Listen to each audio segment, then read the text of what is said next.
nó tụi cô dư không này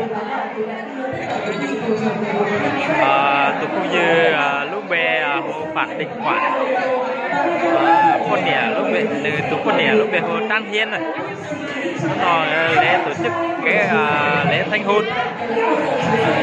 Đây, xin mời anh dành một tràng pháo tay thật lớn để cùng chào đón em trai của chú rể của chúng ta với ca khúc Suy nghĩ trong anh. Xin mời quý vị cùng nghe.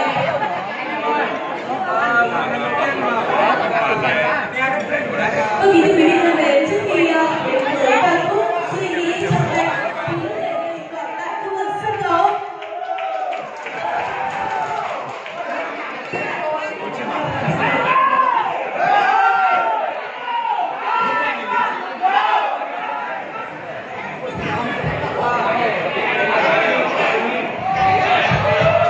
Vâng, kính thưa các ông, các bà, toàn thể quan viên hai họ, kính thưa các vị lãnh đạo, đồng nghiệp công ty. Hôm nay là ngày vui, ngày hạnh phúc của Đình Quảng và Trang Hiên. Thì đây mình sẽ thay mặt Đình Quảng xin cảm ơn tất cả các ông, các bà, các dì chú bác và toàn thể các vị lãnh đạo, đồng nghiệp và anh em bạn bè hôm nay đã đến chung vui cùng với gia đình. Xin cảm ơn.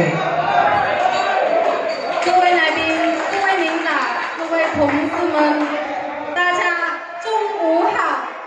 今天就是汉庭馆和黄氏庄园的参加婚礼，感谢大家来到现场来参加他们的婚礼，代表这边汉庭馆来祝各位来宾身体健康，万事如意。